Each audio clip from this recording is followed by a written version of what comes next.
What's up, y'all? Welcome back to Country of Noah. Today, I am going to be reviewing Landman Episode 9, the penultimate episode. As I've been saying every week that I've gotten the opportunity and the blessing to review this show is incredible. Incredible. I think it's Taylor Sheridan's best show since Yellowstone. In this show, you really start to see Cooper and his girlfriend um, start to really give their relationship a shot. And Cooper is trying to build his own oil company. And then Monty probably dies in this episode. They don't show it, but they imply it a lot in this episode because in the last episode, episode 8, Monty has like a massive heart attack. So I don't know if he's dead or alive. We still have one more episode, y'all, like next week. So um, it's very interesting about where they're putting it because he basically made Tommy the boss, and like he said, Tommy, you're um, vice president now of the company. So we'll see what happens with that. You still have Tommy Norris versus the Mexican cartel. You still have the Romeo Juliet storyline of uh, Cooper and his girlfriend. You still have um, you still have Tommy's daughter Aisley and Ainsley and and and Tommy's wife um, helping the old people in the senior home have fun.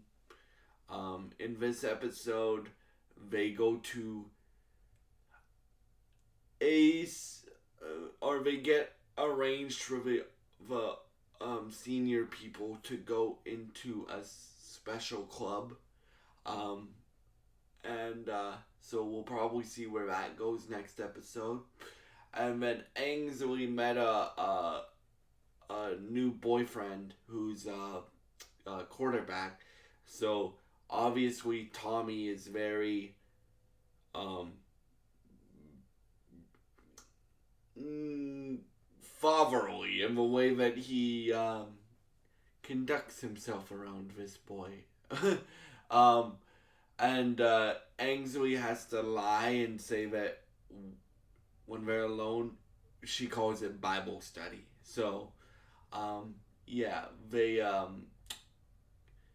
get it on this episode. Let's just put it that way. They get it on this episode because Ainsley needs the quarterback, her boyfriend, to do something for the senior people, and yeah, so she gets him to do that by um, means. Let's just put it that way, right? By negotiating and um, yeah. Again, I strongly recommend you watch this show. This show is so good. I think Taylor is setting it up for a multiple season arc. Just off the way that episode 9 ended. Like I don't know. There's 10 episodes, so obviously we none of us know where it ends in episode 10, but based off of where it ends in episode 9 where Mon Monty gets Monty passes away probably. I don't know if he's dead or not, but they heavily imply that he's dead because he gets a call from Tommy gets a call from Monty's wife, um, played by Demi Moore, um, and then you see Tommy walking away very sadly. So I'm assuming that he passed away. I don't know that for sure. Um, but yeah, we still have a lot of questions like what's gonna happen to Cooper? Is the um, is the person on Cooper's crew gonna come back after Tommy beat the crap out of him?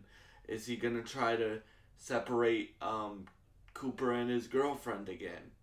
What's gonna happen with the Mexican cartel and Tommy? What's gonna happen with the dysfunctional family dynamic that Ainsley, Tommy's wife have? And what's gonna happen with Rebecca and Tommy?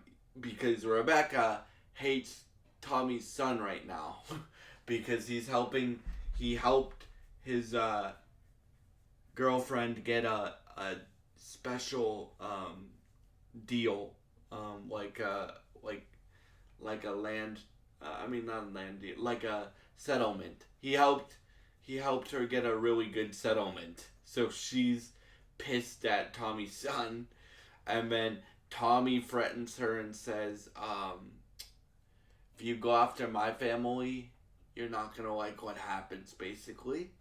And she's like, is that a threat? He's like, what do you think? So we still have that question to answer, or they still have that question to answer. But this show is so good, y'all. Like, this show is... Again, now I can say this, because I said this on the first episode, but, like, every episode of this show keeps getting better and better. And I think this is Taylor Sheridan's best show since Yellowstone, right? In my personal opinion. Do I think it's as good as Yellowstone? Not yet. I think it could get as good as Yellowstone, though. But we'll see what happens. And I will be back to review episode 10 next week. And yeah, stay tuned for this week, though, because this week on the channel, I'm gonna be reviewing Jordan Davis's album, Bluebird Days, and I'm also gonna be reviewing that Josh Ross debut album, because I'm seeing him in concert next week, and I will also be reviewing the concert next week as well. So stay tuned for this week. Stay tuned for the Jordan Davis review, and the Josh Ross album review, and the Jordan Davis album review. Stay tuned for those videos. If you like this style of content and you want to help me out, I would really appreciate it if you subscribed, liked, and shared this video. Thank you all for watching, and I hope you have a great day.